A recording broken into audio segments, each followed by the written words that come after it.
Good afternoon, this is Elvin here, just wanting to demonstrate a few new features I've added to Mama which will make it more useful. So basically, I don't know if you guys remember from one of the demonstrations earlier, but Mama was made to also manage my bots, just because it seemed to be an easy management interface since I already was talking to it.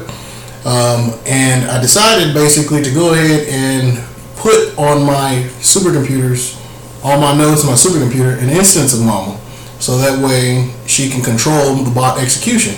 And so to do that, what I also did is implemented a couple features in Mama to get an assessment of her system resources, so we can decide, Mama can ask all of the other Mamas, or in this instance they'll be bot managers.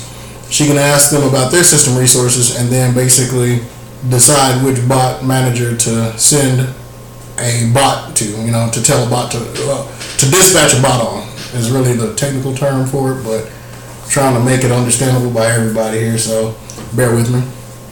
But yeah, basically all of the computers is going to basically be a distributed bot network, and Mama's going to manage it, and there are going to be other managers in place, and basically Mama's going to manage the managers.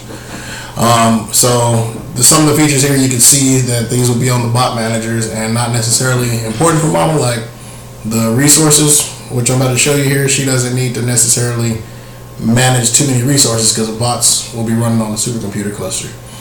So I'm going to go ahead and get started here and just show a couple of little things here. Show what we got. Show available RAM. That looks weird. Currently I have 31.86% of my memory available. Show available processor.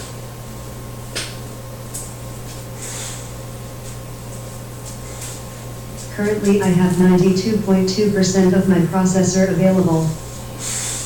Show system resources. This allows us to get them both at the same time here. Basically the same thing. Currently I have 92.2% of my processor and 31.74% of my memory available. Alright. What subjects do you know?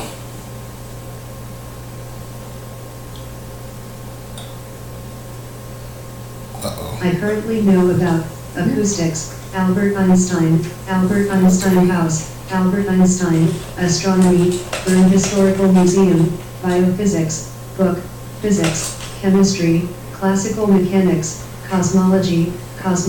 You just can't think when your mind goes blank. What subjects do you know? I had to clear that up. Apparently I only know how to respond to you. Okay. Learn about Albert Einstein with sticky learning.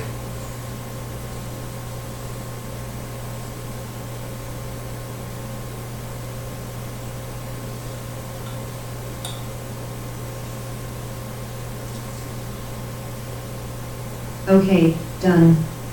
I also learned about one Albert Einstein house, Albert Einstein, Wikipedia book, Einstein's thought experiments, Einstein notation, the Einstein theory of relativity, genius, Heinrich Burckhardt, Bern Historical Museum, history of gravitational theory, introduction to special relativity, list of coupled cousins, list of German inventors and discoverers, Jewish Nobel laureates, list of peace activists, nature timeline, political views of Albert Einstein, relativity priority dispute, religious and philosophical views of Albert Einstein. So you can learn that there. Forget about Albert Einstein. Albert Einstein, what's that?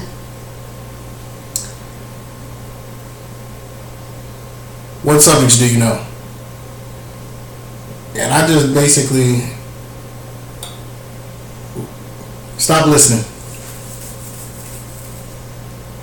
Okay, I was basically just asking what subjects did it know again to buy me some time to talk here, but it took what suffix do you know, and I forgot that if it doesn't recognize what I say, it just lets me continue. So, but basically, you can tell it to forget about different subjects, and so, you see it just said Albert Einstein, what's that, and if I ask it what subjects it knows, it will no longer have Albert Einstein listed there. All of the related information to Albert Einstein that it learned with that sticky learning will still be there. So basically, sticky learning gets related topics to the main topic, and then it goes and learns about those. So that's where that feature and functionality came from. You can basically, I can ask it any question about anything that it learned there. So I can say, what is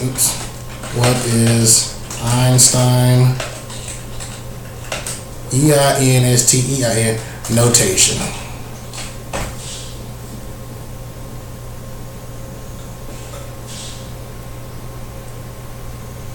Abstract description, edit. The virtue of Einstein notation is that it represents the invariant quantities with a simple notation.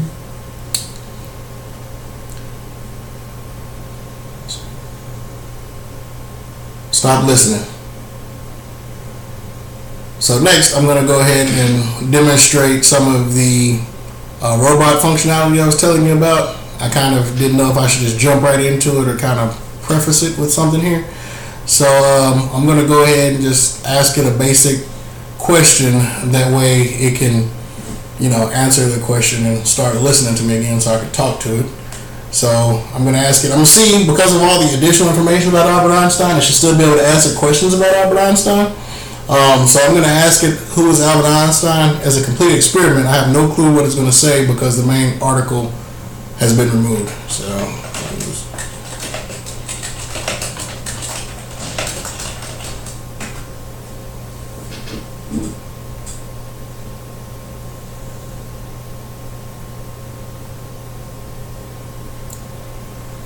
thinking hard there.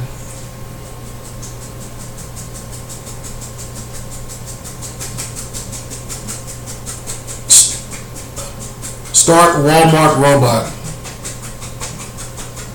Okay, done. Watch Walmart robot. You see it brought up a window Here we here. go. Brought up a window here to basically output the display. So I can tell it to stop watching robot. It's probably not doing too much. Start Microsoft robot. Okay, done. Watch Microsoft robot. Here you go. Scroll up.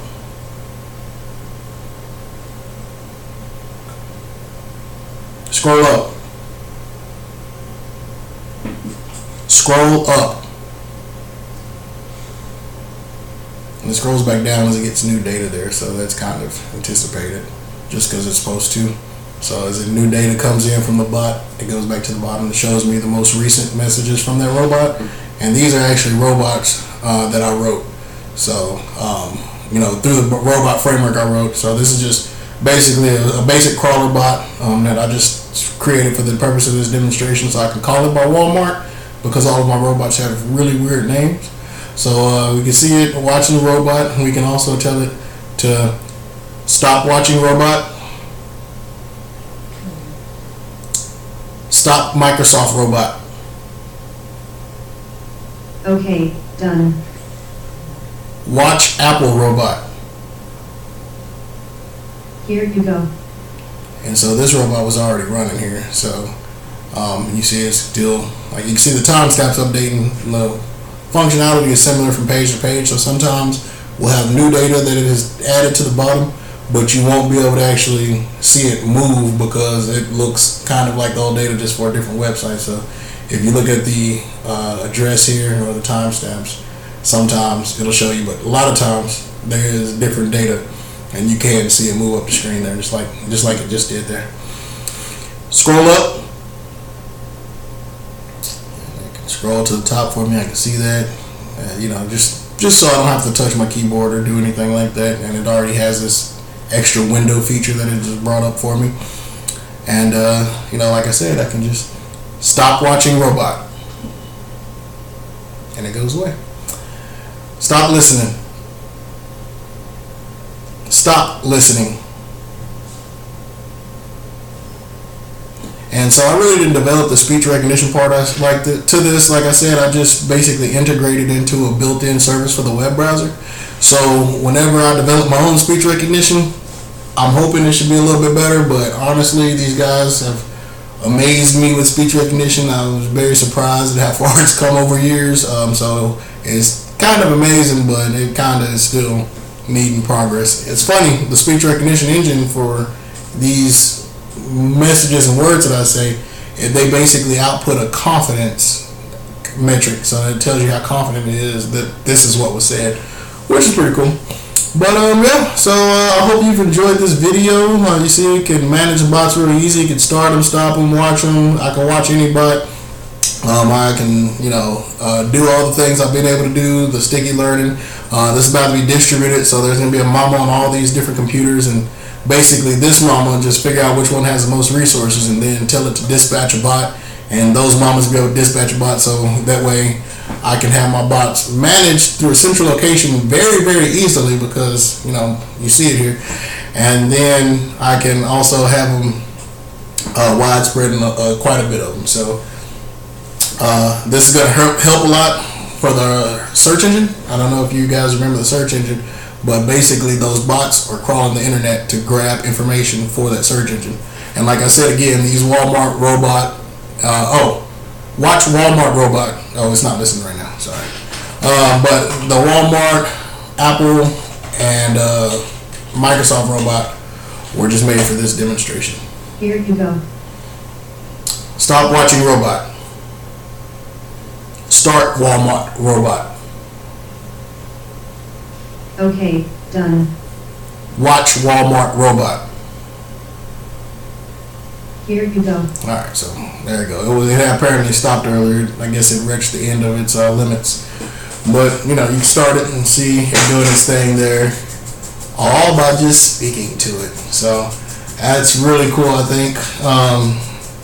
And it reminds me, with AI, I'm working on AI, not artificial consciousness. So this isn't even close to AI. This is like the mama. This is going to help AI do what it's supposed to do, but it's not AI. And the AI is not artificial consciousness. If there was a such thing as artificial consciousness, I think it would almost revere man near God level, because we speak and we make everything happen. We can just speak by our voice, and that's how God created the entire universe. Just speak, and he can tell the universe anything today, and he can just speak and it happens. And just like, but it doesn't have this faulty speech recognition system made by man. He just speaks and it happens. And so here, I think as the AI and artificial consciousness take place, they're going to see us as very, very mighty, because all we have to do is speak and things happen in their universe, which the computer is practically their universe. Probably wasn't expecting all that tonight, but you could put that in your pipe and smoke it. Thank you for watching, and I hope you enjoyed the video. Goodbye, and have a blessed evening.